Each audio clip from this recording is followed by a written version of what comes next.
Act 1, Scene 1. The stage is dark. A soft spotlight shines on Persephone. She is standing downstage center, dressed in a simple spring-colored gown under a dark cloak with a flower crown on her head. She holds a torch, which is where the light appears to be coming from. Let me tell you a story. You may know me as the goddess of spring, or queen of the underworld, or simply as Persephone.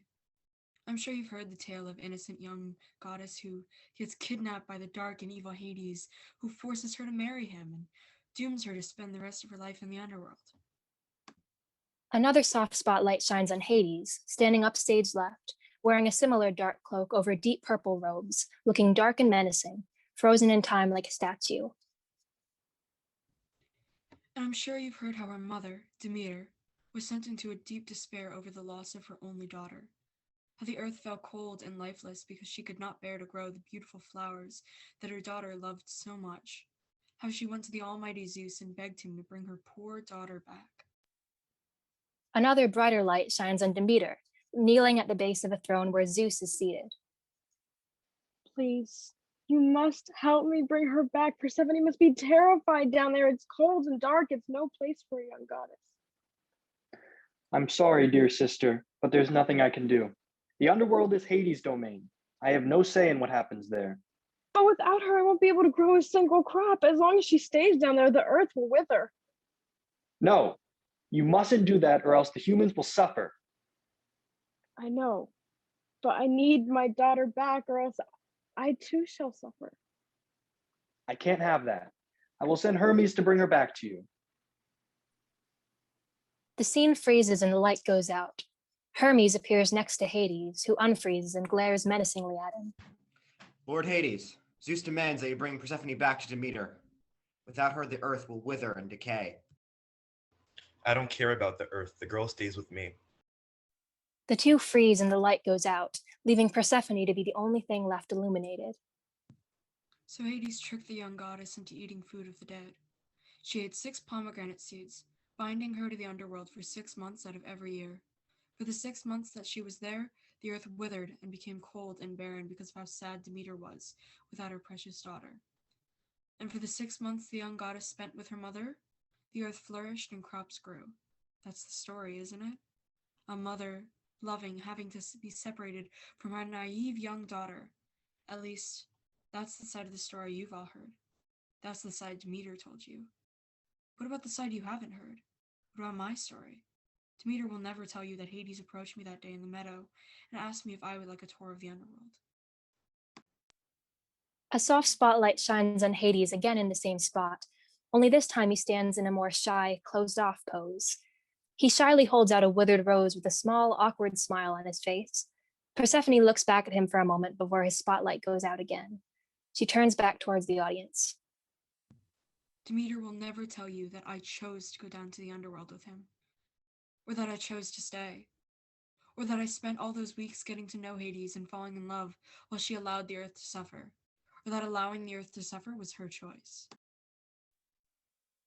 The same brighter light from before shines over Demeter, this time standing in front of Zeus as he sits tiredly on his throne.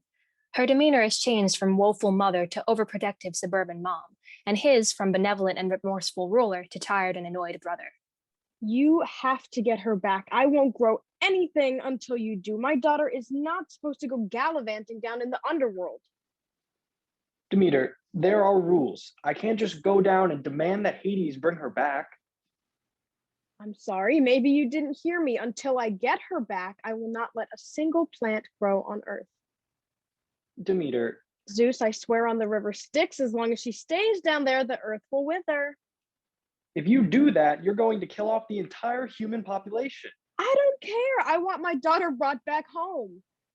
Fine, I'll send Hermes to get her. The two freeze again and their light goes out again. Hermes appears next to Persephone. She takes her cloak off and is transported out of her monologue and into the scene. I'm sorry, but your mom says you have to come back up to the surface. I'm sick of her controlling me. I want to stay down here. I like it here. It's quiet. And the asphodel fields have more than enough flowers for me. But if you stay, Demeter will never let any plants grow on Earth again. Hades appears behind Persephone. Persephone should be allowed to choose her own life. Demeter can't threaten all of humanity just so she can control us like that. It's so much worse, though. She made an unbreakable promise. As long as Persephone stays down here on Earth, the Earth will wither and decay. No. No. Wish I was lying. I guess we have no choice then. I guess I'll give you guys some time to say your goodbyes then. He steps out of the light. You can't just leave me like this. What other choice do I have? To stay here with me. We can't afford just to be selfish like that. Humans don't deserve to suffer just because of my mother. Well, what if you only stayed here for part of the year? That way, humans have time to grow and harvest crops, and then when you come here and the earth grows cold again, they'll still have enough food to survive. I wish, but the second I get above ground again, my mother probably won't let me out of her sight for the next few millennia. There's no way I'll ever be able to come back. Not necessarily. What do you mean? Well, if you eat the food of the dead, you'll be bound to the underworld forever. He pulls a few pomegranate seeds out of a pocket in his cloak. For each of these that you eat, that's 1 month out of every year that you have to stay down here. So if you eat 6 seeds... Then the humans get half the year to grow their crops, and I get half the year to spend with you. You're a genius. She hugs him and pops 6 seeds into her mouth. He places her cloak back on her and steps out of the light. Persephone turns back to the audience, now out of the scene. See, the gods might not always tell you the full story. Living in the underworld, I've come to realize that many people die without their story being properly told. You may have heard their story before, but what you know isn't the full, true story. It's been changed, fabricated to fit someone else's narrative. And I want to change that. I want to allow the lost souls of Greek history to tell their own stories. She blows out her torch. Blackout. Scene 2. Lights up. Persephone walks onto an empty stage from the left, looking into a map. She walks back and forth a bit before pausing mid-left. Okay, let's see. The oldest part of the asphodel fields. She should be around here somewhere. Pandora walks on from stage right, carrying a stool, which she places mid-right and sits down on, staring solemnly off into space. Aha!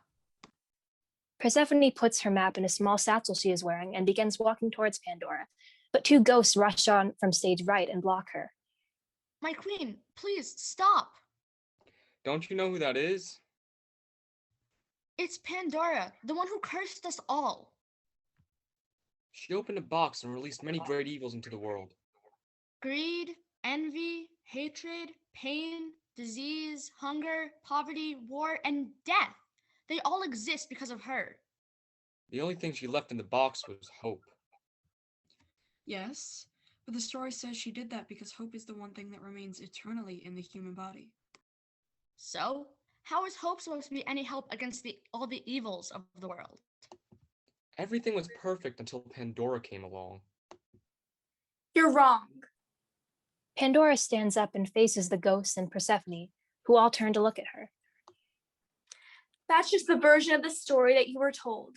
It's not the whole truth, but nobody ever wants to hear the whole truth. She collapses back onto her rock with her head in her hands. Persephone walks over and kneels next to her. The ghosts follow and sit around Pandora. I want to hear the whole truth. You do? Yes. I know what it's like for someone else to tell your story, and for that story to be wrong. I came here so that people like you would be able to tell their own stories. So please, tell it. The lights fade out on the stage until just a spotlight is left, illuminating Pandora and everybody sitting around her. It all started long before me, actually. The Titans, Prometheus and Amphitheus, were taken by Zeus and were tasked by Zeus to create life on Earth. A spotlight shines on Prometheus and Epimetheus sitting at a table on stage left, creating animals out of clay. They made all kinds of creatures, birds, mammals, insects, fish, but Prometheus' greatest invention was man. Prometheus holds up a small statue of a human, which Epimetheus looks at in awe. Next, Zeus gave them the gifts for each animal. The rabbit can have swiftness, the lion courage, the wolf gets cunning, the fox stealth. Is something wrong? Well, it seems you haven't left anything for man. Huh. I guess I got nothing. I guess. But the world was cold and dark. The ghosts get up and drift towards center stage, assuming the role of man. They shiver in the cold and huddle together, looking around in fear. With no gifts, man would not be able to survive. Prometheus couldn't just let this happen. His greatest creation die out. Prometheus disappears off stage left. The light that was shining on his and Epimetheus's work table goes out. So he stole fire from the gods and gave it to man. Prometheus re-enters from stage left with a torch and brings it to man, who are still huddled together but now sitting. He taught them how to light a campfire to warm themselves, and how to use the fire to protect themselves from the dangerous beasts and to cook food. Prometheus pantomimes each thing Pandora describes. But then Zeus found out, and he was mad. The ghosts return to sit around Pandora. Zeus appears on stage left and marches up to Prometheus. How dare you? I spare you and your brother from imprisonment with your fellow Titans, task you with the greatest job imaginable, creating life, and this is how you repay me? By stealing from me? The humans needed fire. We had no gifts left to give them. Without it, they would die. That doesn't mean you can just take it.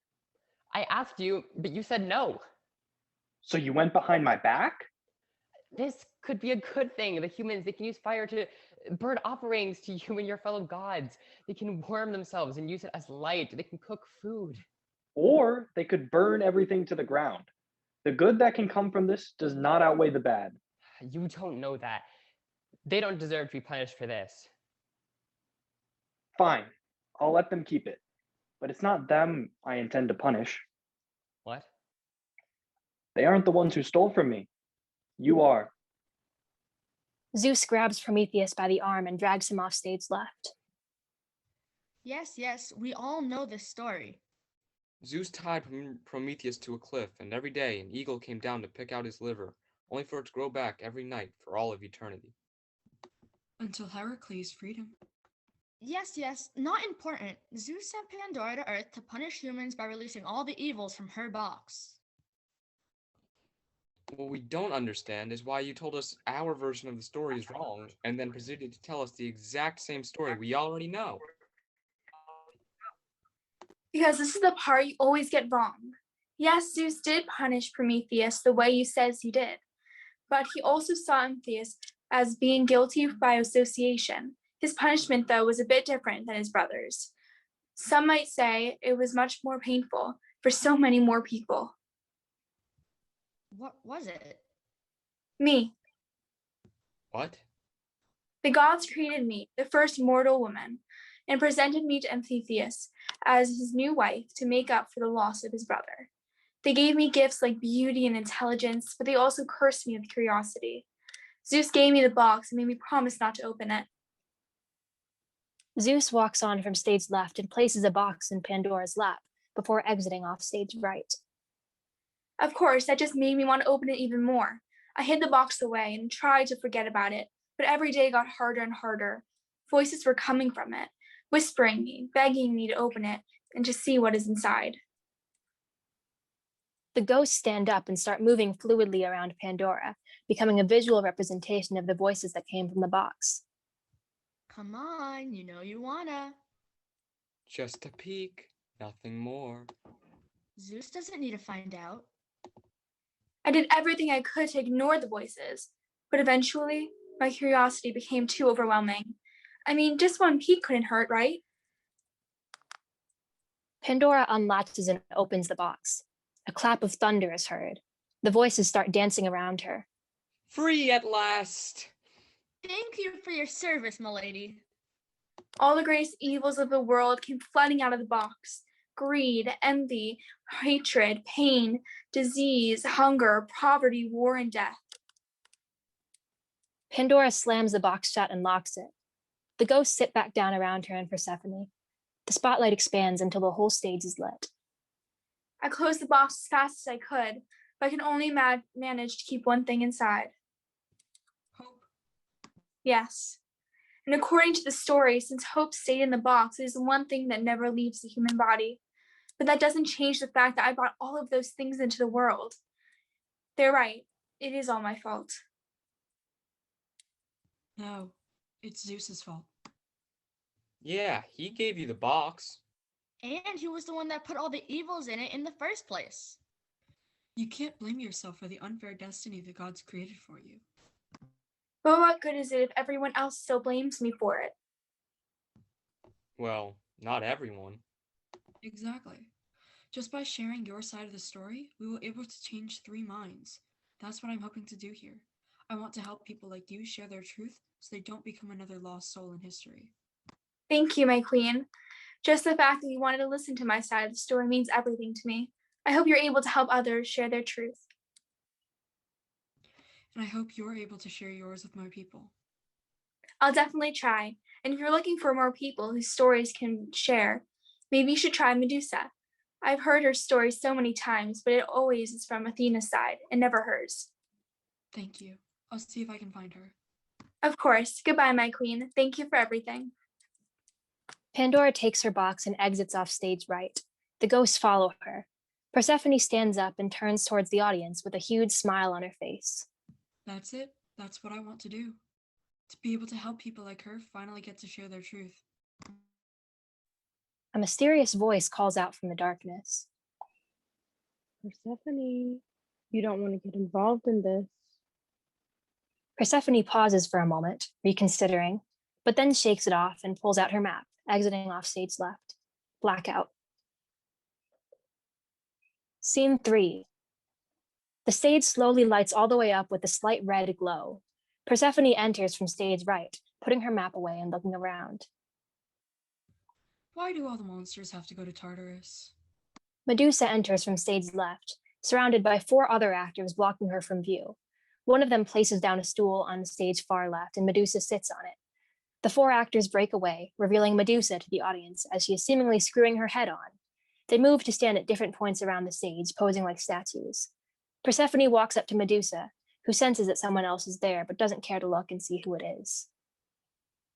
You know, one positive thing about this whole being dead thing is that I can actually look at myself without being turned to stone. Yes, I guess every tragedy can bring some good with it. Indeed. Beat. Medusa looks up and realizes who she is talking to. Persephone, yay me.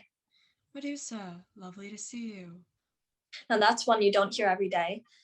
So to what do I owe the pleasure of seeing you today? As someone whose story has been told countless times from my mother's perspective, but never my own, I want to allow other people who've never gotten to share their own story, share the truth. And maybe I can share it with the world. How does that involve me? Well, a curious little birdie told me that you may have a different perspective to share on your story. Leave it up to Pandora to get involved in other people's business. She was only trying to help. Well, I'm sorry to disappoint your majesty, but there really is nothing more to my story. I disrespected a goddess in her own temple, so I got punished. That can't be the whole story. There has to be a reason why you did that. I don't know. Surely there must have. Because I was young. Because I was arrogant and stupid, and I stood in a goddess's temple and said I should be worshipped instead of her. My story starts and ends exactly the same as people already know it. I said I was more beautiful than her, and so I deserved a bigger temple and more worshippers than she had, and most goddesses don't take kindly to that kind of talk, especially Athena. But that can't be the full story. I won't accept that. There must have been another reason why you did all of that. Because I was in love. Gods, Persephone, I was in stupid, unbearable love, and I somehow had the audacity to believe that a god could ever possibly love me back. Medusa, I want to hear your whole story, not just the part that people already know. So please, tell me. Medusa stares blankly into her mirror and takes a deep breath. I was a priestess of Athena, at the very temple I would later be cursed within. I was so beautiful. And I had the most amazing hair. Word spread far and wide of how beautiful I was. And eventually people started coming to the temple to see me rather than just worship Athena. They called me a second goddess of beauty and said I deserved my own temple. To be honest, everything everyone said about me quickly got to my head. How did all of this lead to you falling in love? But there was this one man. One of the statues unfreezes and starts walking around. He weaves through the other statues and contemplates them, stealing occasional glances at Medusa.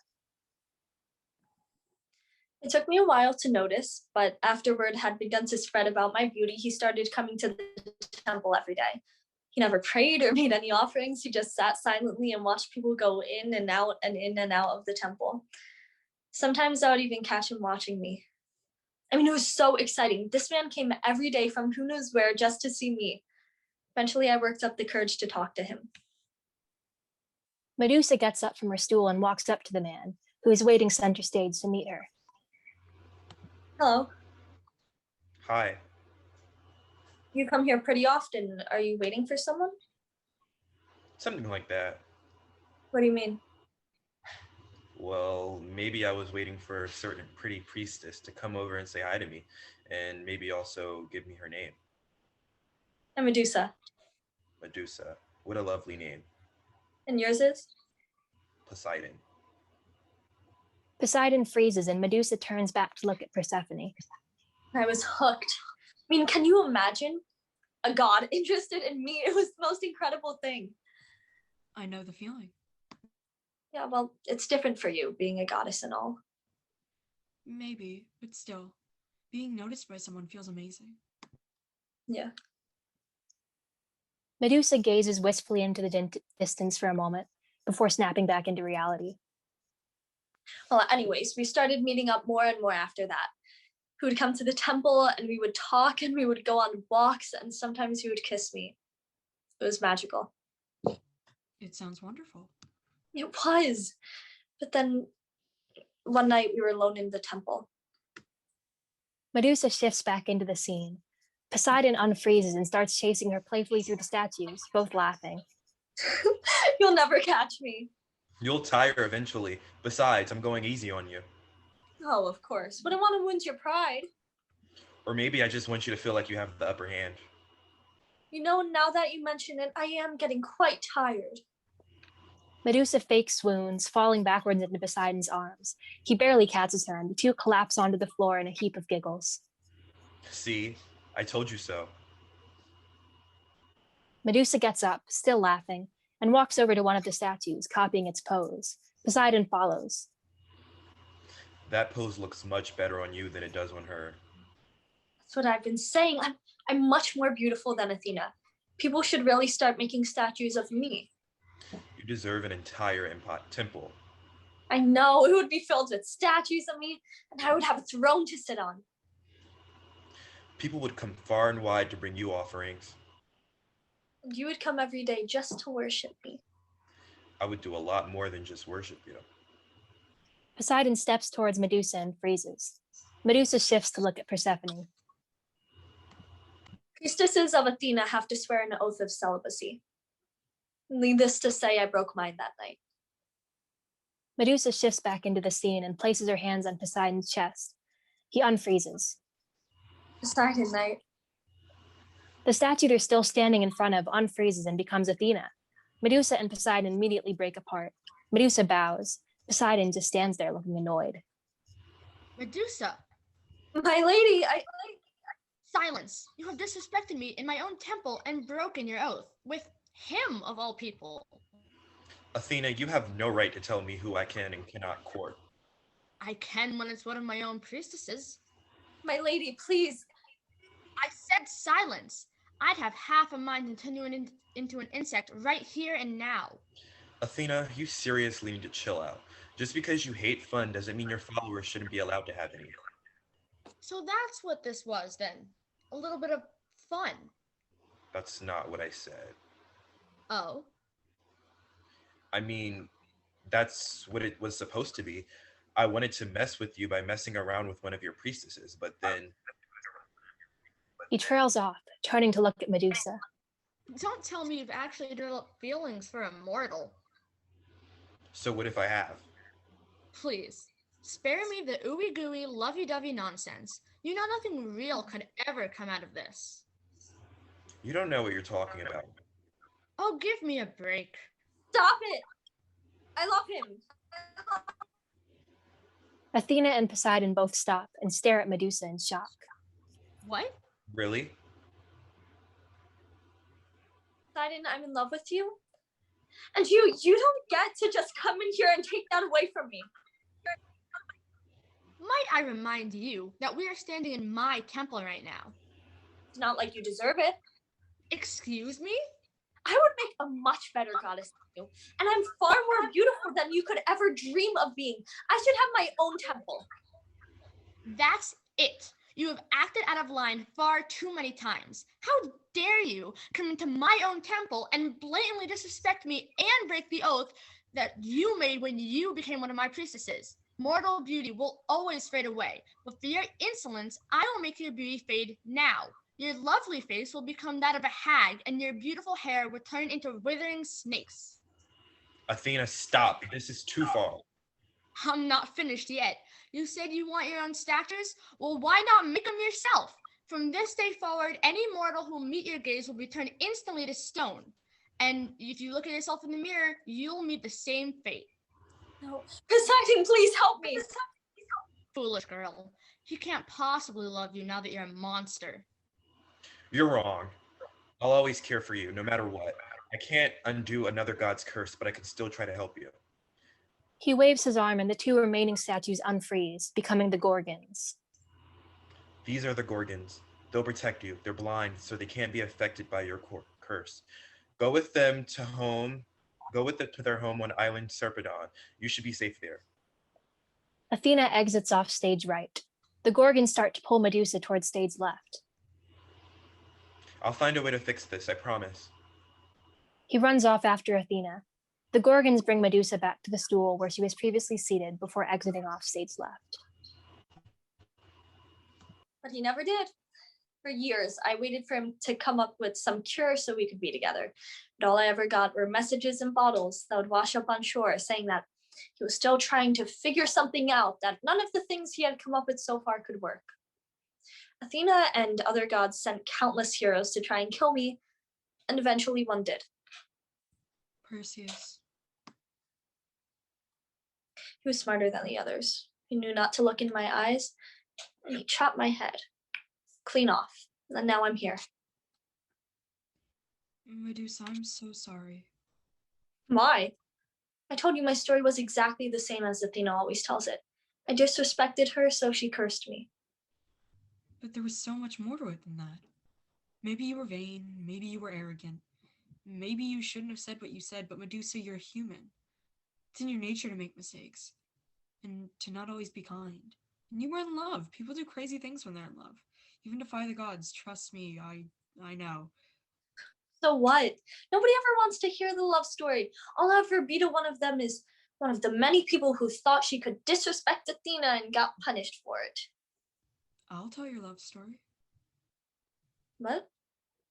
My own truth is a story of love that got covered up by a goddess with much too much power.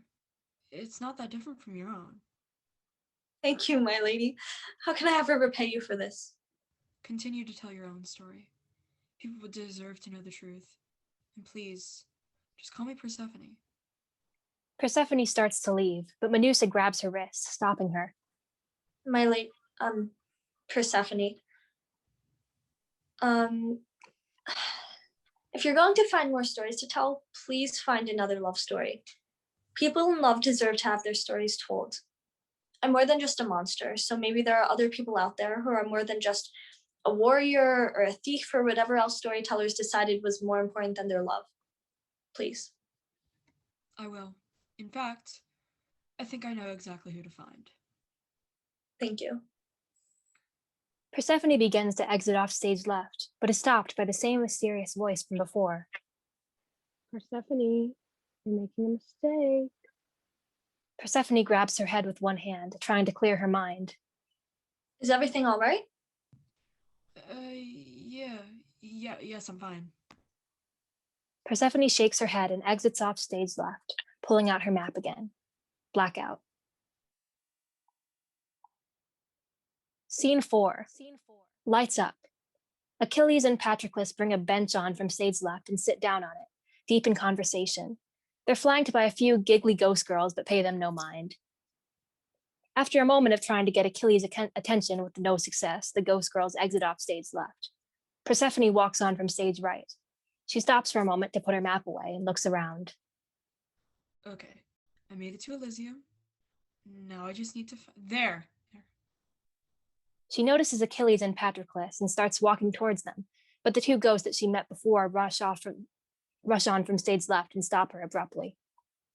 My queen, please stop. Oh, you two. Again. Don't you know who that is? Please, enlighten me. That's Achilles. Only the most famous hero of Greek mythological history. I believe that title would go to Perseus or Heracles, but please, continue. All we're trying to say is that if you're trying to tell stories that have gone untold, his is not one you need to tell. Exactly. Everybody has heard Achilles' story. Okay, then tell me. Who's that? She gestures towards Patroclus. The ghosts turn to look at him. Huh? Right there. Next to him. Who's he? Oh, that's Patroclus. He's not really that important. Why's that? He was Achilles' best friend or something. He didn't really do much. I think he disguised himself as Achilles during the Trojan War and then immediately died. I'm sure he did much more than that. Persephone starts walking towards Achilles and Patroclus again, but the ghosts stop her again. My queen, we really don't think you should do this. It won't go well for you or for us. The ghosts are glancing around nervously. They really don't want Persephone to go to Achilles and Patroclus for some reason. What's that supposed to mean? Respectively, we can't tell you. The mysterious voice calls out again. You might want to listen to them. Persephone pauses for a moment, but then shakes it off. If you can't tell me, then it must not be all that important. Now excuse me while I go and do what I came here to do. Persephone pushes past the ghosts and walks up to Achilles and Patroclus. The ghosts exchange a nervous glance before following after her. Hello. Achilles and Patroclus both jump at the sound of her voice, having not noticed that there was anyone else around them yet. Achilles jumps into a deep bow. Patroclus stays seated and more calmly bows his head. Hey, Persephone. To what do we owe the honor? Please don't bow to me. It's okay. I'm just me. Achilles rises and sits back down. Patroclus lifts his head. You two, get the queen a seat. Ghost 1 runs off stage left and comes back with a small stool, placing it to the right of the bench for Persephone to sit on. The ghosts sit on the floor on the other side of the bench, keeping their distance from Persephone. Thank you. So, my queen. Just Persephone is fine. Right, Persephone, to what do we owe the honor of you coming to see us? Well, lately I've been in the mood for a story. Story? I love stories. What kind of story? Yours. Mine? Ours? Well, yes. I want to hear the story told from your own hearts. No filter, no other sides, simply your story. Well, my Persephone, rather, I'm sorry to say, but my story isn't a very interesting one. Often it feels like I simply exist just to be a small part of Achilles' story, which is actually a great story. If you want to hear one, you should let him tell his. Oh, yes. My story is such a fun one to tell. Well, except for the part where I died, I guess, but still. Well, I mean, I guess. Oh, goody. Where do I start? How about the beginning? I want to know everything. Well, it started with my mom, Thetis. She was Nereid, a nymph of the sea. And she was beautiful. So beautiful that Zeus just had to have her. Achilles jumps up and starts frolicking across the stage, trying to look dainty. She would dance across the waves, being all pretty. Patroclus jumps up as well and marches over to Achilles. He's trying to look powerful and threatening, but he just looks kind of awkward. And Zeus swooped down and like, You are so beautiful. I must have you as my newest wife. Yeah, and then she was all, oh, of course, mighty Zeus, I would be honored. So they started courting. It was going great. Until disaster struck. Oh no! It was revealed by Themis, the goddess of justice, that Thetis was destined to have a son greater than his father. It's true. And of course, the almighty Zeus, king of the gods and ruler of the heavens, couldn't have that. So he went back to her and was like, Thetis, I can no longer be with you. Your destiny is too dangerous for me. But Zeusy, I love you! Here, you can have, this mortal, King Peleus of the Myrmidons, as your husband. What? Oh, okay. We will have a son who will be a great warrior. Huh? And that's how I was born. And everything was set right. Or was it? Can I go sit back down now? Patroclus and Achilles are too busy trying not to laugh at their own stupid scene to respond, so Ghost 1 goes and sits back down. Achilles was destined to be one of the greatest warriors of all time, but he was also destined to die in battle. No, not my son! But all hope was not lost, for a dip in the river Styx could make one invincible. So my mother took me to the Styx and dipped me in. The only thing she didn't dip was his heel. She tried to dip me again to get my heel, but Hades found her and told her not to because people dipped in the Styx need one weak point, grounding them to the human world so they don't die, which, you know, it's kind of what she was trying to prevent. So for my whole life, I was completely invincible, except for my heel. Swords, arrows, fire, nothing could harm him, unless it hit his weak point. So my mom always made me wear heel guards, which were so uncomfortable, and looked so awkward with the rest of my clothes and armor, but I guess in retrospect, she was right to do that. So where does Patroclus come in?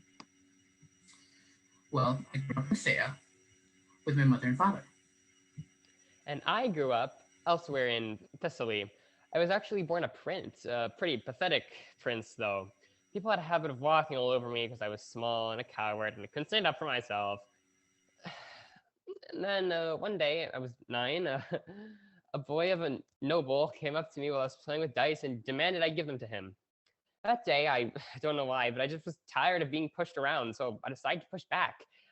Literally, I told him no, so he threatened me, so I pushed him away from me, but away from me also meant down a hill covered in rocks. Yeah. And in return, his parents demanded that I either be exiled or killed, so my father was happy to get rid of me, so he sent me away to Phthia. My father was known for fostering orphan boys, so Patroclus was nothing out of the ordinary. I didn't really fit in with the other boys there, though. I just couldn't bring myself to talk to them because I was scared they'd find out what I'd done. I kind of noticed how he was always so distant from the other boys, so I would always make an effort to sit near him or smile at him if I saw him in passing. And one day I found him skipping out of his lessons with the other boys and hiding in a pantry. I reminded him that that was something he could be whipped for. And I have sarcastically said to just let his father say I was there the whole time. I didn't want to lie to my dad, so I decided that Patroclus might as well just stick with me. I had my father make him my personal companion. Therapons was the word he used. A brother in arms, bound to a prince by blood, oaths, and love. Platonically, of course. It was a high honor to be chosen as a Therapon for the prince destined to be one of the greatest warriors of all time. Especially for someone like me. After that day, Patroclus never left my side, and we became best friends. Achilles turns his head to look at Patroclus. Patroclus looks towards Achilles and takes his hand. We were inseparable. Attached at the hip. 2 peas in a pod. They both trail off, smiling at each other. Persephone and the audience completely forgotten. You were in love, weren't you? Achilles and Patroclus break apart suddenly, now awkward and shy, not wanting to make eye contact. What? No. What would give you that idea? Oh, come on. You don't have to try and hide it from me. I know love when I see it. Achilles and Patroclus glance at each other and smile shyly. You two are soulmates. I can tell that from miles away. No. No? We aren't soulmates. Oh? We were so much more. We weren't just two people destined to meet and be each other's perfect match. We were two halves that fit perfectly together into one whole. Never to be torn apart. Neither one fully complete without the other. Twin flames, I think that's what it's called. Soulmates are cut from the same cloth. But twin flames share the same soul. Me and Hades. Achilles and Patroclus are looking into each other's eyes. Persephone is gazing off into the distance, and they're all smiling stupidly like idiots in love. Okay, so then what happened? Yeah, come on. Finish the story. That's what we're all here for. The three snap out of it. Right. When you were 13, I was sent to study under Chiron, like all the great warriors before me. And I went with him, of course. That was where we met. We finally admitted our feelings for each other. Those were the best years of my life. But, flash forward a few years, now we're 15, and an acquaintance of my father's, King Menelaus, of course, had his wife Helen taken from him by Paris of Troy. We won't go too deep into the details because we weren't actually there to know what actually happened, but from what we heard, Nemesis, goddess of revenge, was upset because she was the only god that didn't get invited to some party, so she threw a golden apple, now known as the golden apple of discord, into the middle of the ceremony. The apple was inscribed with the words, "For the fairest," and Hera, Athena, and Aphrodite all started fighting over who should get it. They told Zeus to choose, but he was too much of a wimp, so he made the mortal prince Paris the judge. Hera and Athena promised him things such as power and wealth if he were to give one of them the apple. But Aphrodite promised him something he wanted even more. She told him that if he gave her the apple, she would give him the most beautiful woman in the world as his wife. And immediately he was just like, sold!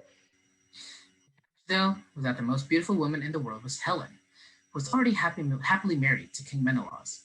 So naturally, Aphrodite did what any rational person would do and had Eros shoot Helen with their love arrows. She would fall in love with Paris and run away with him.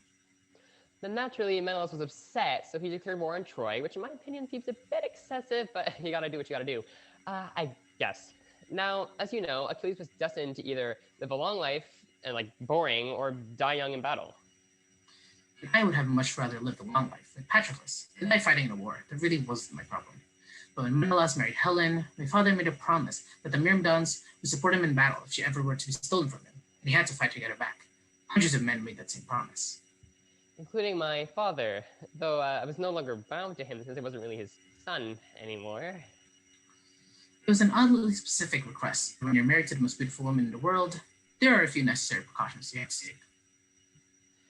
And the problem was that Achilles was the leader of the Myrmidons at the time, so if they joined the fight, he would have to. We went and hid on the island of Skyros, and he disguised himself as a woman so nobody would find him. But eventually, Odysseus tricked him into revealing himself and making him think I was in danger. He knew I would stop nothing to protect you. I love you. I love you too. But it was so unfair for him to use me against you, especially without me even knowing. But he did what had to be done. Yeah. So I was forced to join the Trojan War, and Patroclus came with me. But we came up with a plan so he wouldn't actually have to fight.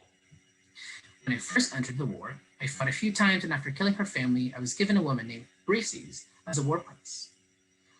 We never, did anything, but she was a good friend. A rumor started going around that the two of them were in love, which obviously wasn't true. But anyways, Menelaus was compelled by Apollo to give up his own concubine, Chryseis, and took Briseis as his consolation. We realized that we can use that to our advantage. I told Menelaus that I would no longer fight for him because he took it from me. I also would like to point out that I came up with the plan all on my own. Patroclus isn't the only brain in this operation. Yes, it was an amazing plan, and it worked. Achilles and the Myrmidons went on strike. Just sit in my tent with Patroclus all day, every day. It was perfect. Until it wasn't. The Greeks were losing bad, and they needed the Myrmidons. They needed Achilles. So I realized what I had to do, and I took matters into my own hands. Hey, could you help me real quick? Patroclus grabs Ghost 2 and whispers what he wants him to do. Ghost 2 nods and backs away. I took Achilles' armor and put it on to disguise myself as him, and I led the Myrmidons into battle. He takes a deep breath before running towards Ghost 2. Charge! Ghost 2 stabs Patroclus through the chest and he collapses on the ground. Achilles runs over and grabs Patroclus, holding him in his arms. Patroclus, no! Why did you do this? I needed to give you something to fight for. No, you're going to be okay. Remember our plan? We're gonna grow old together and live on an island and never have to worry about stupid wars like this. That's the plan, our dream. Come on, you have to be okay. Hey, it's gonna be okay. You're gonna be fine. Just fight for me, okay? And then you can join me whenever you want. Patroclus goes limp. Achilles sets him down and looks up at Ghost 2 in anger. You will pay for this. Achilles rips the sword from Ghost 2's hand and stabs him with it. Ghost 2 whimpers and runs back to his seat. Achilles falls to his knees. Patroclus gets up and addresses Persephone and the audience again. I was killed by Paris' brother, Hector, and in avenging me, Achilles sealed his fate. Achilles stands up. I kept fighting for days after that, nonstop. But I was tired. I was tired of fighting, tired of the war, tired of feeling so angry and sad all the time. Some may say it was an accident, but I stopped wearing my ankle guards. And eventually, Achilles' destiny was fulfilled. Paris shot him in his weak heel with a poison-tipped arrow. Achilles cries out in pain and falls to the ground. Patroclus walks over to him and helps him stand. Welcome to the afterlife, my love. Achilles hugs Patroclus desperately. Twin flames. Two halves of the same whole. Finally reunited. Never to be separated again. Everyone is silent for a moment. Then the ghosts stand up and start clapping, breaking the nice moment. Achilles and Patroclus break apart and take an awkward bow. That was beautiful. Thank you. No, thank you. We've never gotten to tell her story like that. Nobody ever wanted to listen. All we're ever asked about are my heroics. And sometimes my death. So thank you, from the bottom of our hearts, for making our love story more important than my war story. Of course. It's all I want to be able to do. Tell the stories that never get to be told. We think that's a beautiful mission. So I guess it's time for you to go then and tell more stories. Yes, I guess so. But I have no clue where to go next. Just then, Odysseus walks on from Sade's left and lands next to Achilles and Patroclus, not yet noticing Persephone. I'm sorry, I was just moving through the area and I couldn't help but hear someone say something about stories. Are we having story time without me, the storyteller? Actually, you're exactly who we needed to see. Yes, you must have met so many interesting people on your travels. They must have their own stories to tell. Well, I'm sure they did, but Athena always told me it wasn't necessary to delve into their backstories. Why? She always said they were merely supporting characters in my tale, and nobody would ever need to know more about them than how they affected my journey. It's a horrible way of thinking. Everybody's story's important. I'm sure she didn't mean it like that. She just didn't want any attention to be drawn away from her champion hero. Though really, who could ever draw attention away from me? Yes, you're wonderful and smart and handsome. All that fun stuff. But the important part is that these people have stories to be told, yes? Yes. Where are you going with this?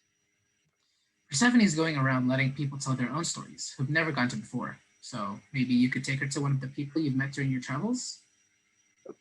Persephone, where is she? Right here. My queen, I'm honored to be in your presence. No need for the formalities. Please just call me Persephone. Oh, of course. And of course I can take you to meet someone that I've met on my travels. Wonderful. And I'll even be able to tell you some of my own stories along the way. Let's go. Thank you again for everything. Gave me a voice that no one else has ever given before. Of course. I'm so happy that I was able to allow you to share your story. Your real story. Achilles and Patroclus sit back down on their bench. Achilles wraps his arm around Patroclus's shoulder. You two coming with us? The ghosts stand up and rush over to Persephone. Think you've told enough stories for today? And they were all great. I'm sure you don't need to tell any more. I'll take that as a no then. Why are you two so against me telling any more stories? Because if you do, something very bad could happen. No, what I'm doing is a good thing. The voice calls out, speaking more firmly than before. No, it's not. Isn't it? Persephone, are you coming? Persephone breaks free of her confusion and starts to follow after Odysseus. Lead the way. The two walk off stage left. The ghosts exchange another nervous glance before running off stage right. Blackout. Lights up. The stage is empty. Odysseus and Persephone walk on from stage right. And then when I escaped, Polyphemus kept calling out that nobody blinded him, so no one came to help. Stupid Cyclops. I'm just shocked that he didn't get suspicious when you told him your name was nobody. Yes, well, like I said, the Cyclopses are stupid. Quite. And must I say that while all of your monster battles are indeed impressive, I was just hoping for more stories about people? Oh, don't you worry about that. You see, between fighting Cyclopses and escaping sirens and getting turned into a pig, there was one moment of calm, and it came from this girl. She should be here soon, and I think she deserves to be able to tell her story by herself. And I guess while we wait, I could tell you the version Athena always wants me to tell, if you want, that is. Go for it. Okay. He runs off stage left and comes back carrying two seats, which he sets down center stage. He runs off again and comes back with one more seat, which he places in between the first two. That one is for her when she arrives. Perfect. So now, tell me, who was this girl? Her name was CALYPSO. I landed on the island of Ogygia after getting separated from the rest of my crew, and there she was. She was so beautiful and kind. I thought she was a goddess. I was extremely injured, and so she nursed me back to health. I stayed there for 7 years. Wow. Yeah. And I don't suppose you've heard the rest of this part of the story before? No, I haven't. Athena tends to talk more about your tricks and battles than peaceful things like this. Right.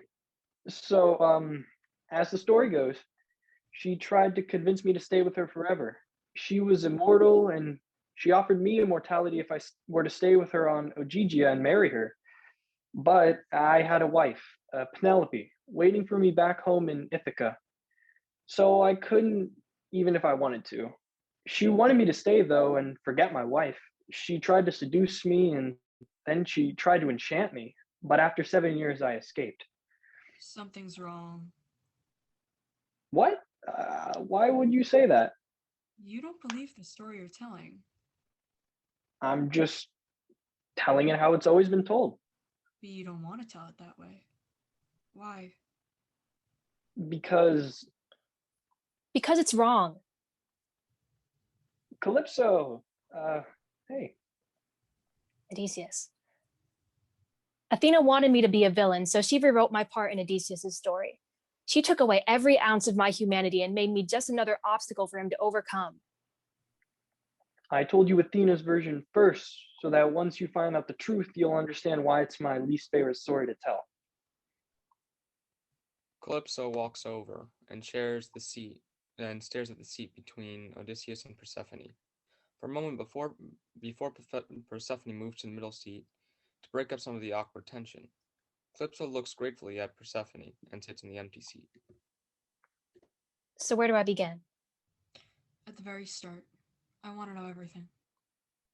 Well, for starters, I wasn't a goddess. I was a nymph.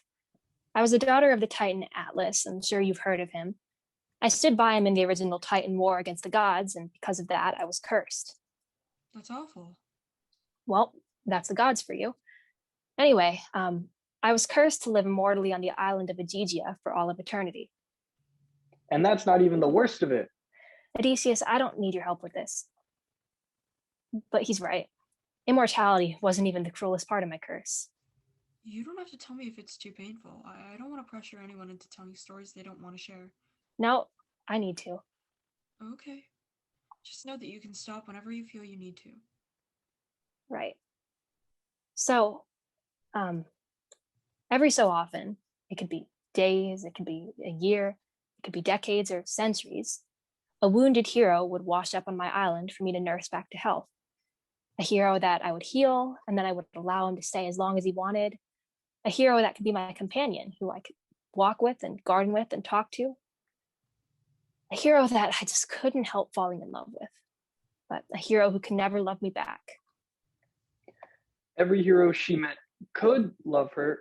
It was just that, well, they always had something holding them back. Wait, no, that sounds wrong.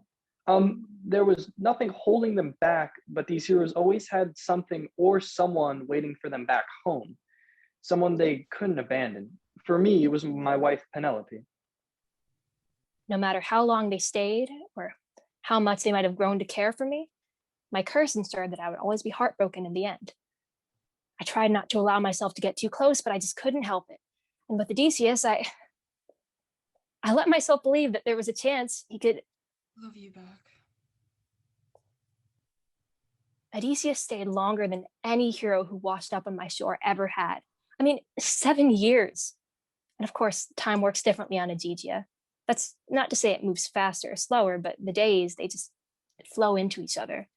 There is no yesterday, no today, no tomorrow, only moments. But for him to stay as long as he did, I thought maybe he would be the one to break my curse of loneliness. She offered me to stay forever, and I almost did. But I had a family waiting for me back home. I had a wife. I couldn't just leave that all behind. A selfish part of me wondered if I could just forget all that so I could stay with no regrets. But those 7 years that I might have spent falling for CALYPSO, I also spent thinking of Penelope. And also, much as small selfish part of me wanted to stay on Ogygia forever, away from all the pain and hardships caused by the Trojan War, I knew I had to go back home. So he left. And he never came back. He never could come back. Once you leave Aegegia, you can never find it again. So you were just alone for all of eternity? That's a terrible ending. That wasn't the end. After Odysseus left, I was so fed up with the centuries of heartache.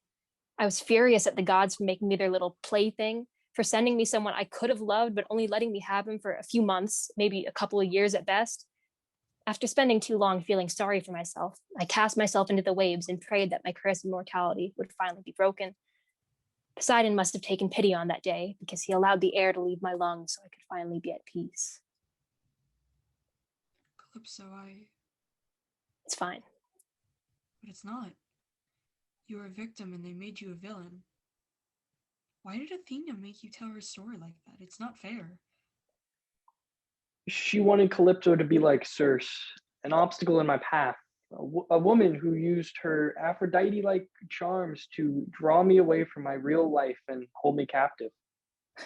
And she didn't like that her champion hero almost chose a life of peace over a life of adventure.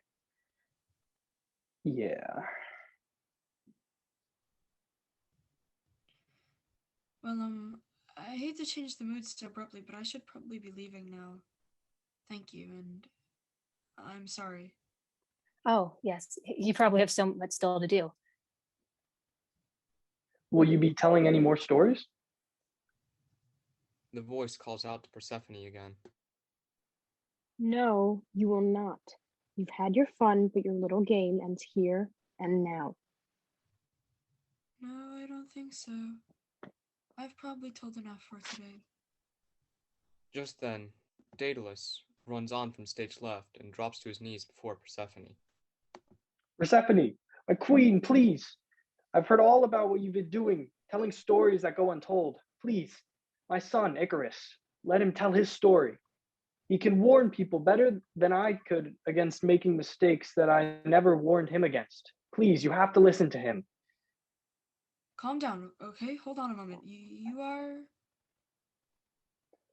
Daedalus, the inventor. My son is Icarus. He was never a hero, just a boy. And he made a mistake. But if he can tell you his story from his side, I don't know, maybe you can share with others? I guess one more story couldn't hurt. Thank you, my queen. Daedalus stands up and runs off stage left, with Persephone following. Odysseus and Calypso stare sadly at each other for a moment before walking towards opposite ends of the stage. For what it's worth, I'm sorry. I know. They exit. Odysseus casting one last sad look towards Calypso. Blackout. Scene 6. Lights up as Daedalus leads Persephone on from stage right. A table and workbench are placed up stage left. Another bench is placed down stage right. Daedalus and Persephone go over to sit on it. So tell me exactly, what is it that your son did? He died because he was too reckless. I think I'm going to need a bit more context than just that. Right, of course. First, do you know of my relation to King Minos? Roughly, remind me? Well, in order to confirm his right to rule the kingdom of Crete, he prayed to Poseidon to send him a snow-white bull as a sign. Poseidon sent him the bull with the intention of Minos sacrificing it to him, but instead Minos kept it. And then his wife, Persephone, had a child with it? I beg your pardon? Please, don't ask, because I don't know either. I think Poseidon may have cursed her as a way of getting back at Minos. To lust after the bull he sent? Again, I really don't know. But anyway, she had a child with the bull, and that child was the Minotaur. Minos needed somewhere to keep it, so... Minos walks on from stage left and points at Daedalus. You! Minos grabs Daedalus by the arm and brings him over to the workbench. I've heard you're one of the best builders in all the lands. The best, actually. Even better. That thing that my wife gave birth to, it thirsts for blood, human blood, and flesh. I need you to build an inescapable prison for it, one that someone can easily get into, but never leave once they're inside. So you want to imprison it and starve it to death? Something like that. Minos freezes. Daedalus looks towards Persephone. And then I designed and built the labyrinth, the most complicated maze ever created. I filled it with twists and turns, tunnels and traps. It was ever growing, ever changing. A one clear path could shift into a dead end, or lead someone in a circle for hours. It was my masterpiece. It sounds terrifying. It was. I was so proud of it. But then I found out what Minos was actually doing with it. Every year, he forced the people of Athens to send 7 youths and 7 maidens into the labyrinth for the Minotaur to hunt. That's awful. I was disgusted that my invention was used for something so awful. I knew I needed to put an end to it. Lucky for me, Minos' daughter, Eurydice, wanted to help a young future hero named Theseus to escape the labyrinth so that they could run away together. Oh, I know Theseus all too well. That man was no hero. Oh, that's right. You and Hades aren't on good terms with them. Or his buddy Persephone. But that's a story for another day. Right now is about you and your son. Right, my son. In the years that the Minotaur was trapped, I had a son, Icarus, with a woman named Naucrate. When Theseus killed the Minotaur and escaped with Ariadne, Minos was furious. He imprisoned me and Icarus atop a high tower overlooking the sea. But I wasn't just going to give up. I was the greatest inventor of my time, so I built swings using feathers dropped by birds and flew past in wax. When Icarus was 13 years old, we are finally ready to escape. Daedalus pulls out a pair of fake wings from under the workbench and puts them on. Now remember, if you fly too high, the heat from the sun will melt the wax and your wings will fall apart. And if you fly too low, the spray from the ocean will wet the feathers and your wings will become too heavy to fly. If either of these happen, you will fall into the sea and die. Do you understand? Yes, Father. Good. He gets up from his workbench and jumps, holding his arms out like he's gliding. Look, Father, I'm flying. Be careful, you're getting too high. What? But it was too late. His wings melted and he fell to his death. I can still hear his screams. Father, help me. See what I mean now? He was reckless and ambitious, and he fell because of that. I've tried to tell his story to keep others from making the same mistake, but no one ever listens to me. I'm hoping that if he tells it himself, people will finally listen. Icarus walks on from stage left. A pair of broken, melted wings sits on his back. No, you don't want me to tell my story. You want me to tell yours. My son, what perfect timing. Persephone is here to... I know what she's been doing. Word gets around. So now that you're here, you can tell her your story so she can use it to prevent others from figuratively flying too close to the sun. No, I didn't die to become some cautionary tale. My story isn't yours to tell, so stop telling it wrong. What do you mean? All you did was a mistake. It's okay. I wanted to die. Daedalus and Persephone jump back, startled.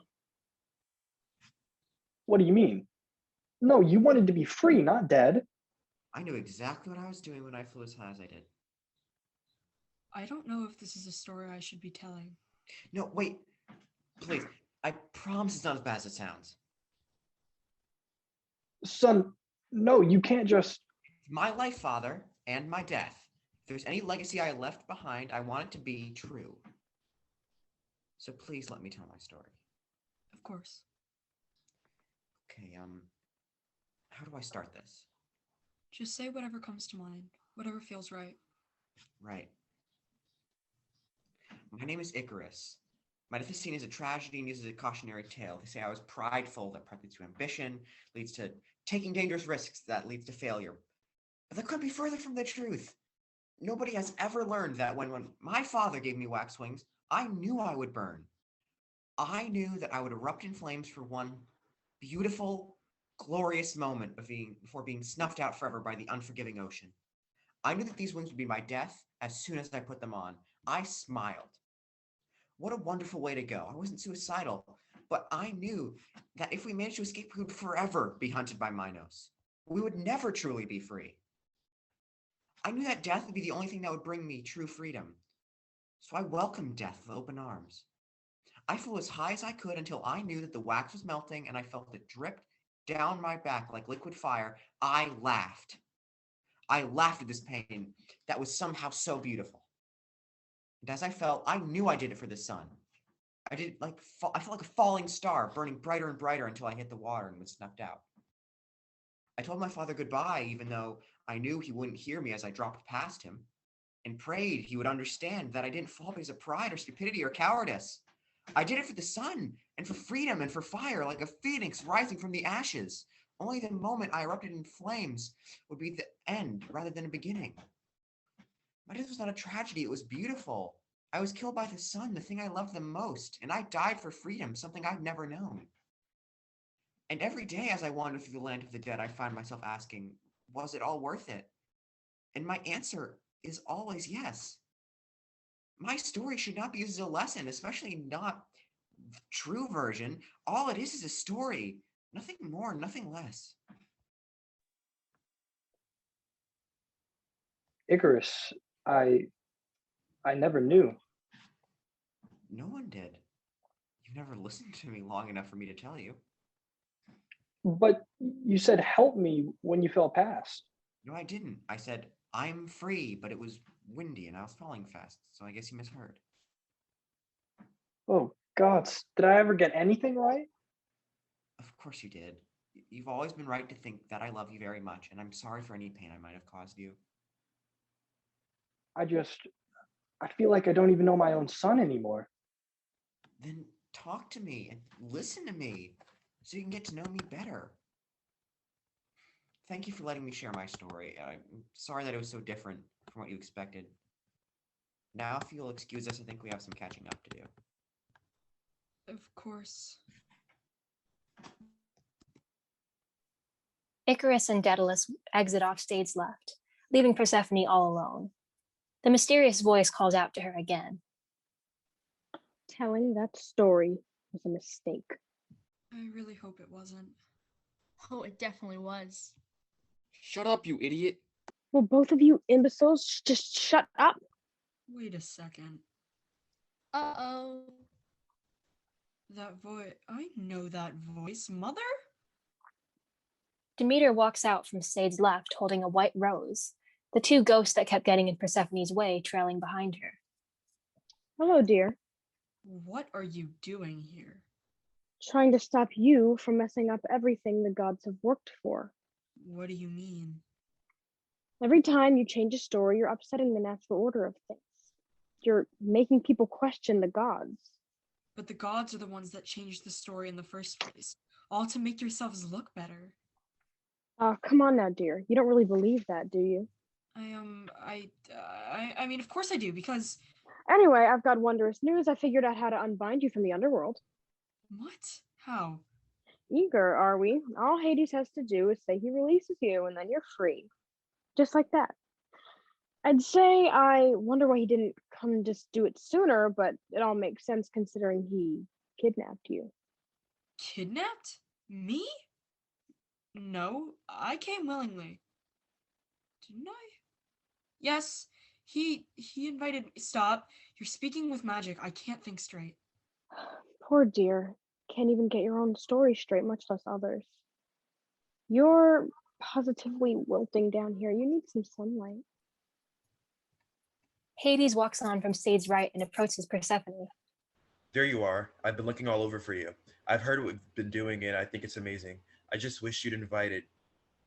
Oh, Demeter. Hades. What are you doing here? Can a mother visit her daughter? When it's you there, there always seems to be some ulterior motive. Does that have to be a bad thing? You tend to make it a bad thing, so tell me, why are you here? It's a really funny story, but it's none of your business. Anything that you do in my kingdom in relation to my wife is my business. Who are these two? Nobody, Your Majesty. In fact, we were just leaving. The ghosts turn around and frantically try to leave, but Demeter waves her hand and they freeze in place, and then walk back to stand next to her. Those voices. I recognize those voices. No, you don't. We're nobody. You must be mistaking us for someone else. And who could blame you? We ghosts tend to look very similar. No, I definitely recognize you two specifically. Hades, stop wasting brain cells. You don't have many to work with anyway. These are just two idiot ghosts I hired to get in Persephone's way to try and stop her from telling stories that don't need to be told. That's the reason they've been following me around? Because of you? Were you that voice too? The one that kept trying to convince me that I was doing wrong? Of course I was. I needed you to stop from making a mistake. This whole time. You were the one putting obstacles in my way, getting me no doubt to doubt myself. It's all you. These ghosts aren't nobody. You chose them for a reason. Theseus and Persephone.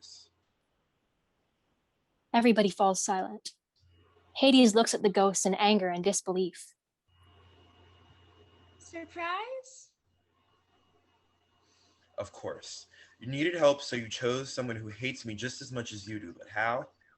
I trapped you both in the chair of forgetfulness. Heracles freed me. And Demeter freed me. Just today, actually, like you said, I needed some help from someone who hates you just as much as I do. Who better than these two heroes who you wrongfully froze in time? Persephone tried to marry my wife, who, might I add, is your daughter. I'd hardly call his punishment unjust. If anything, it was less harsh than what he deserved. Well, what about Theseus? He wanted to marry Helen. So, didn't everybody? She was 12, so nobody did yet. I was gonna wait for her to be old enough. Shut up. I don't want to hear another word from either of you, or else I will send you into the deepest pits of Tartarus. Do I make myself clear? Yes, sir. Of course, sir. Leave, now. The ghosts whimper and scurry away, stumbling off stage left. Now back to the problem at hand. Why are you here? I haven't told you yet. I guess I just got caught up in all the excitement. I'm here to take Persephone back home. No. It's still winter. No, you don't get it. I'm here to take Persephone home permanently. What do you mean? You can't do that. She's bound to the underworld. She can't just leave, even if she wanted to. See, that's what's so great about this. Persephone, tell him. She said, if I wanted to leave the underworld, all you have to do is say you release me. Is that true? Technically, yes. If a soul wants to be unbound from the underworld, I can release it. I don't know if it would work the same with you. It does. But, hypothetically, if you wanted to leave, I could release you. But I would never want that. I want to stay here, Hades. I love you. That could change. What's that supposed to mean? See this rose? Aphrodite helped me make it. It allows me to use her power of speaking with magic. I can convince anyone of anything. So that's how you keep getting in my head. You monster. No, dear. He's the monster. Hades? A monster? No, he isn't. He isn't, or is he? No, I'm not. Persephone, I love you. You can't let your mother influence you like this. Right. You're right. You're not a monster. Your flower doesn't work, Demeter. Its hold won't last on her very long, and even if you manage to charm her into begging me to release her, I wouldn't, because I know that's not what she really wants. But you see, it is. She doesn't love you anymore. What? No, Hades, she's lying. You have to snap out of it. She's toying with you. She is? Yes, I doubt she ever really loved you. All she ever wanted was to toy with you and then break your heart. Persephone, is this true? No, it's not. She's charming you. Please, you have to trust me. I did. She's lying. She doesn't love you. She doesn't want to be here. All she wants is for you to release her. And all I want is for her to be happy. But I am happy. Freedom from you is the only thing that will make her happy. Then I know what must be done. Persephone? Hades, no. I release you. You are hereby unbound from the underworld. No. Demeter throws the rose onto the ground and crushes it under her foot. Hades collapses onto his hands and knees, suddenly free from Demeter's influence and painfully aware of what he's just done. Thank you for being so easily manipulated. You walked right into my trap. I mean, how stupid do you have to be? Persephone, I'm so sorry. I couldn't think straight. She convinced me that you... I know, but we can figure this out. How? You're free now. Hades, you can't possibly believe that I actually want to leave you? I don't know what to believe anymore. Hades, please, no. She was charming you. Everything she said was a lie. I love you. Hades looks up at Persephone. daring to hope that she's telling the truth. And I always will. This is touching and all, but it's time for Persephone to go home. Demeter grabs Persephone by the arm and starts pulling her away from Hades. Wait, no! Persephone. He tries to run after them, but Demeter waves her hand and he freezes. Hades! I'll find a way to fix this. I'll get back. I'll get you back, I promise. I love you. Demeter drags Persephone, kicking and screaming, off stage left. Hades falls to his knees. No. Blackout. Scene 7. Lights up on Hades, pacing anxiously back and forth across an empty stage. Theseus, Persephone, I know you're still there. Get out here right now. Theseus and Persephone run on from stage left. Yes, Lord Hades? I need you two to tell me every single person Persephone spoke to today, now. And why should we do that? Because if you don't, I've got some really fun new punishments I'd like to try out in Tartarus, and you two would make perfect test subjects. Well, there won't be any need for that. Yes, exactly, because she spoke to Pandora. And Medusa. And Achilles and Patroclus. And Calypso. And Iris. Is that everyone? Yes, Lord Hades. Good. Now get out of my sight before I change my mind about sparing you from Tartarus. Hades starts to walk off stage right. Lord Hades, if you don't mind me asking, why do you need to know all these names? Because I'm getting my wife back, and they're gonna help me. Hades walks off stage right. Blackout. Scene 8. Lights up. Hades stands across from Pandora, Medusa, Achilles, Patroclus, Calypso, and Icarus.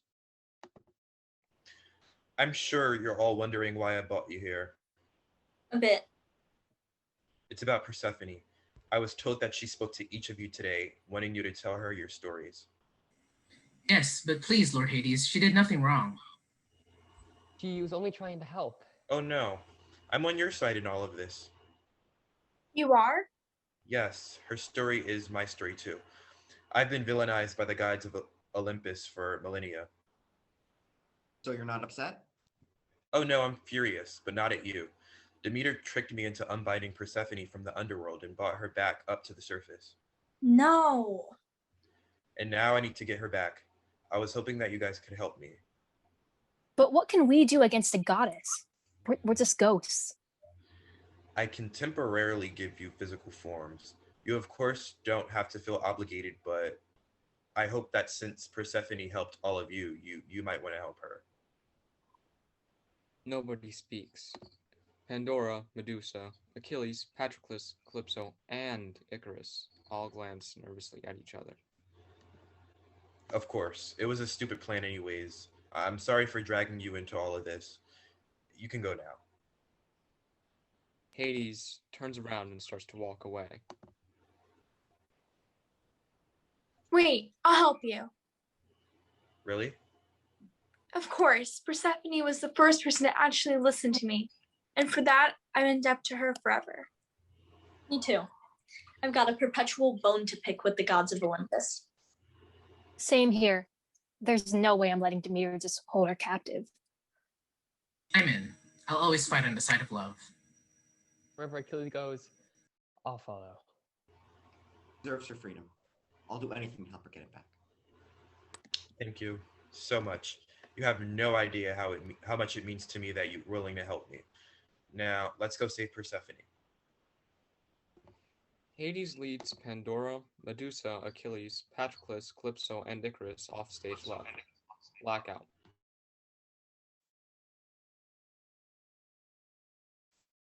Scene 8. Lights up on Persephone, sitting on the ground on stage for our right, surrounded by red flowers. Demeter stands over her.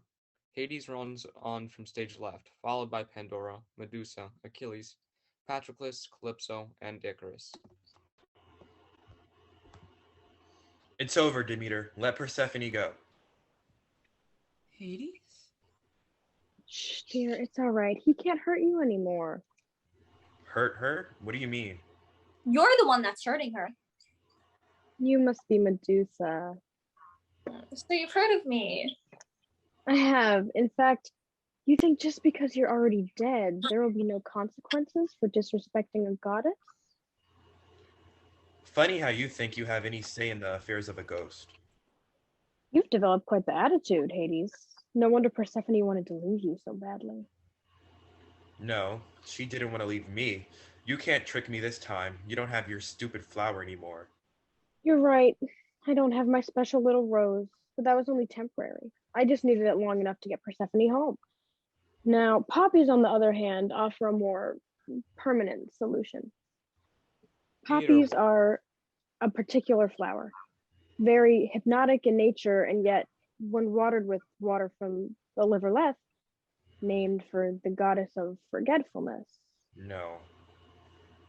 Oh yeah, soon enough, Persephone will have forgotten about all her little escapades in the underworld and go back to being mommy's little girl. And then everything will be right with the world. Mother? Is Hades here to take me back to the underworld? Yes, but don't worry. I won't let him take you back to that dark, scary place. Who are all those people with him? Probably just his evil henchmen. This isn't right. You're insane. All I'm trying to do is get my daughter back from the man who kidnapped her. For the last time, I did not kidnap her. I invited her. She came here with me because she wanted to. Liar! Hades ducks around Demeter and grabs Persephone, pulling her out of the flowers and bringing her back towards Pandora, Medusa, Achilles, Patroclus, Calypso, and Icarus. Please be okay. You can't just forget me. You can't forget us. Hades? Do I know you. You do? Yes. You're the god who rarely comes up to Olympus and who our mother says never to talk to. Though I don't know why. You seem really nice and you're very handsome. Oops, did I just say that aloud? It's been done. You're nothing to her. Come now, dear. Let's go flower picking. We'll find all your favorites. Okay. Winter. There's no such thing as winter anymore. What's winter? Nothing important. Demeter takes Persephone by the wrist and begins to lead her off. Wait, Persephone. Yes? Nothing. Well, okay then. It was nice meeting you. Persephone follows Demeter off stage right. Hades steps back like he's been slapped. What are we supposed to do now? She doesn't even remember me. I mean, surely there's a way to undo the effects of Lethe. Well, yeah. Water from the pools of Mnemosyne. Nemohuna? Mnemosyne, the goddess of memory. If someone falls into or drinks from the river Lethe, they can get their memories back by bathing in the pools of Mnemosyne. The problem is that they're in the underworld.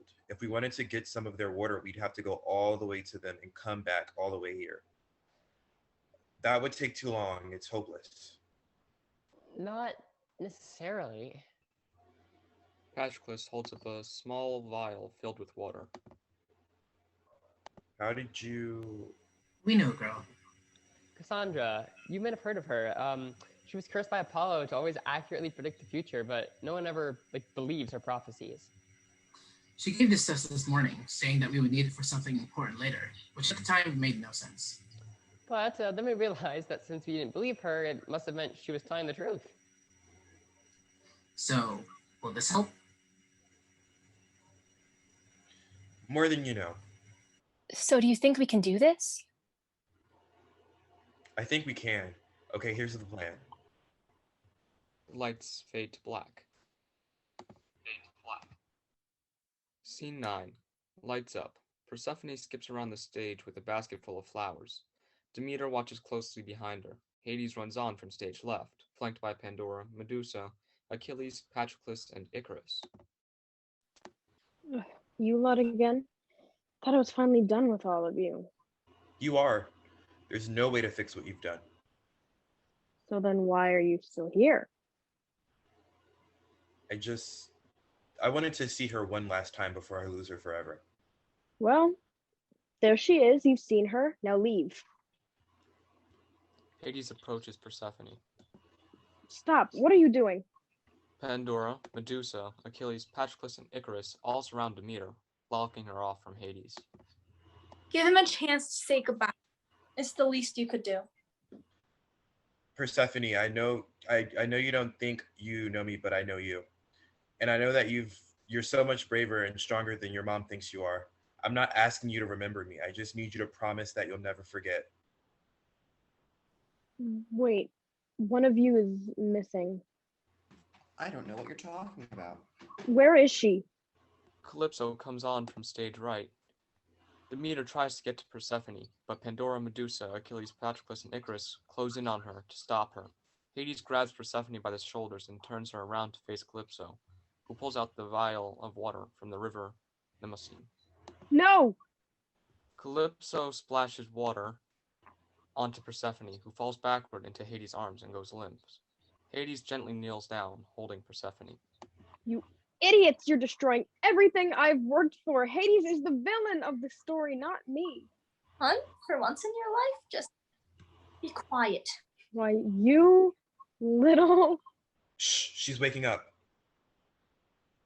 Persephone lifts her head to rub her eyes, lifts her hands to rub her eyes, and looks up at Hades, confused.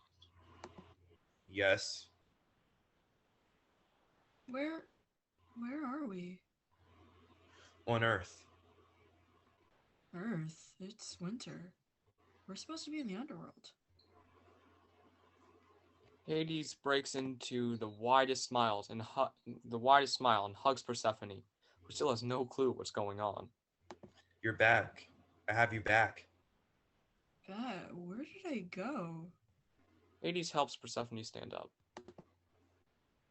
How much do you remember just from today? Well, I wanted to tell some stories, and I'm pretty sure I did. Calypso, you're looking solid? She remembers me. What's with you guys in my memory? Why am I all wet? Please, just keep talking about what you did today. Okay, well, I met Pandora and Medusa and Achilles and Patroclus and Calypso, but it seems you already know that one. And Icarus. I also got to talk to ODYSSEUS and I met DAEDALUS. And there were these two annoying ghosts that kept following me around. I feel like I might have known them from somewhere, but I can't place my finger on it. Oh look! They're all here. Keep going. Well, I don't I don't know what happened next. Think, Persephone, what happened after you met me? I saw the two ghosts again and my mother. Pandora, Medusa, Achilles, Patroclus, and Icarus part to reveal Demeter and move to stand beside Calypso. You charmed Hades into releasing me from the underworld. You dragged me up to the top of Mount Olympus, and then you threw me into a patch of flowers and everything went What did you do to me? Those flowers were poppies watered with leaf water. She wanted to make you forget everything. Me, the underworld, these guys, all just gone. And I would have succeeded if these idiots didn't just conveniently have mezzanine water. She did almost get away with it, but a seer named Cassandra gave Patroclus a vial of Nemesis water this morning, knowing that he would need it later on. How could you? I just wanted everything to go back to normal, the way it used to be, the way it should be. You are a monster. I'm your mother. All I wanted was to have my daughter back. So you tried to erase my memory? You've already done enough damage by pretending Hades is the villain of my story. The least you could do is let me be happy and feel lucky that you get your 6 months. It's not fair. I told your story the way it should have been told. Hades took you from me. How many times do I have to say it before you finally listen and understand that I went with Hades to get away from you? No, you're a liar. Hades is a liar. All of them are liars. None of us are lying. Yes, you are. No. It's you and Zeus and Athena and Hera and the gods of Olympus who are so arrogant to believe that you can change other people's stories and make you seem like the heroes. Zeus tried to blame mortals for all of his wrongdoings, and you and Athena hate Aphrodite so much that you have to drain every last drop of love out of every story you tell. If you care so much about love stories, then what about Orpheus and Eurydice? They were in love. Hades didn't help them. We did everything we could, but you can't bring someone back to life. Not without a fair trade. There are consequences. We tried to tell Orpheus that no matter how much we wanted to help, he couldn't break the natural order of things. It broke my heart to break his. So then he sang a song. There was so much pain and sadness and so much love in his words that it took his trade for her life. That one simple, beautiful, haunting song. We tried to give it back to him. We did everything we could, and all he had to do was not look back at her. It's not our fault he blew it. There was nothing else we could do, and that does not make Hades the monster you want him to be. You say you couldn't mess with the natural order of things, but that's exactly what you've been doing. Telling all these stories differently than they've been told for centuries. It's disrupting everything. But it's not. Telling the truth is not messing with the natural order of things. These are stories that have been told and retold countless times over the centuries by so many different cultures. It's not the same exact story twice. Why should your version be the only one accepted as the truth? Especially when it's not. Because we're telling them as they should be. No, you're telling them as you want them to be. Pandora doesn't deserve to be blamed for Zeus's wrongdoings. Medusa just shouldn't be villainized for falling in love and being not even half as arrogant as you Olympians. Achilles and Patroclus deserve to grow old together. They shouldn't have been forced to fight in a war that had nothing to do with them, all because Zeus was a coward. Calypso deserved love, not torture. She and Icarus shouldn't have been forced into lives where death was their only chance of freedom. And Icarus's life and death shouldn't be simplified into a lesson used to teach children not to take risks. These are humans with lives that made up so many of them. Just so many stories deserve to be told. You can't just silence them because their stories make you realize how awful you are. I am not the villain here, Persephone. I never said you were. The gods need to stop caring so much about heroes and villains and start caring about the truth. But mortals can't handle the truth. They need to believe that we're perfect so they'll worship us. With all respect, nobody thinks the gods are perfect. Favorite stories to tell are the ones where you guys mess up big time. When I was alive, I had an illegitimate child who would just blame it on Zeus. Excuse me? The gods are lying to protect a secret that isn't actually a secret. The mortals don't worship you because they think you're perfect. They worship you because they fear you, and what gods like Athena will do if they don't worship you. A big reason I'm not worshipped the same as the other gods is because that I don't unleash my own wrath upon humans like you all do. Well, my point stands. These stories should have been told the same way for millennia. You just can't go around changing them. Why not? I think people deserve to know that Pandora's box was Zeus's fault. And that Athena is just bitter and can't take criticism. Love can make people do stupid things. That I loved the boy. He was the only reason I fought in the Trojan War. I was more than a sidekick, and that I died so Achilles could fight. And that I was punished by the gods for who my father was, and that I wasn't evil. That my death wasn't a tragedy. And that I'm not Persephone's villain. All these stories don't deserve to go unwritten just because you're scared. But... No buts. It's time to write my own story. Hades pulls out 6 pomegranate seeds. I bought these for you, just like last time. Persephone takes the seeds and swallows them. Goodbye, Mother. I'll see you in the springtime. Maybe by then you'll understand. Persephone walks off stage right, followed by Hades, Pandora, Medusa, Achilles, Patroclus, Calypso, and Icarus, leaving Demeter frozen in shock in the center of the stage. Blackout. End.